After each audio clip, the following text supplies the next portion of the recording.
আসসালামু আলাইকুম। এই যে এই ভাইটারে আমরা গত মাসে চিকিৎসার জন্য ঢাকায় পাঠাইছিলাম।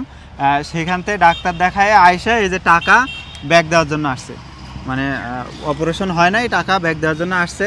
ধরো তুমি টাকাটা ধরো।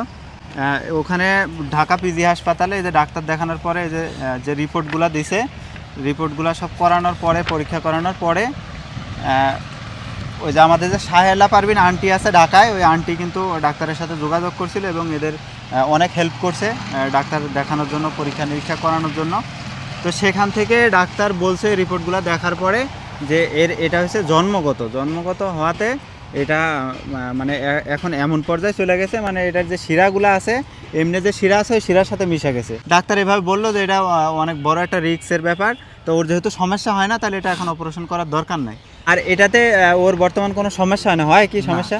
এমনি তো কোনো সমস্যা হয় না, শীতের সময় কষ্ট হয়, মানে আপনার ঠান্ডা লাগলে তখন জিনিসটা জ্বালা যন্ত্রণা করে, ব্যথা করে, কিছু গিলতে পারে। এই যে ওখানে ডাক্তার দেখায় ওখানে 16-17 দিন ছিল নাকি? মোট 25 দিন ভাই। আপনার সিরিয়াল ধরেছিলাম, সিরিয়াল মনে করেন আজ ধরতে পারিনি, দেবো বলেছে 1 সপ্তাহ পরে আবার। ওখানে থাকার কোনো জায়গা ছিল না, হোটেল ভাড়া করে ছিল, এই জন্য একটু খরচ বেশি হয়ে গেছে। আর যে বাকি টাকাটা, সে টাকাটা এই যে ব্যাগ দিতে আসছে। কতটা সহজ সরল মানুষ দেখেন। আমরা যা কিছুই করি মন থেকেই করি, আর দান জিনিসটা করে সেটা আর ব্যাক নেওয়া যায় না। ভাই তুমি এই টাকাটা দিয়ে তুমি একটা ছোটোখাটো ব্যবসা করো, ঠিক আছে?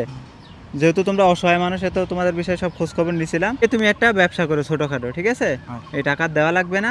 আর এই যে এই ভিডিওটা আপনারা একটু বেশি বেশি শেয়ার করে দিবেন, যারা এই ভাইটার চিকিৎসার জন্য টাকা পাঠাইছিল, যেন ভিডিওটা তাদের কাছে পৌঁছায়, এই জন্য ভিডিওটা একটু শেয়ার করে দিবেন। আর এর বর্তমান অবস্থা এ যেভাবে আছে, আল্লাহর রহমতে ভালো আছে, মানে এটাতে সমস্যা হবে না, ডাক্তার বলছে এভাবে ও চলাফেরা করতে পারবে। তো এই আপডেটটা এই যে একটু দেরিতে দেওয়া হয়ে গেল, কারণ ওরা আসতে দেরি হয়েছে, ঢাকায় গেছে। গ্রামের মানুষ ওইভাবে চিনেও না, এই জন্য আর একটু সময় বেশি লাগছে, খরচও বেশি হয়েছে। গাড়ি ভাড়াই নাকি 5,000 টাকা মতো চলে গেছে। তো সবাই ভালো থাকবেন, আল্লাহ হাফেজ।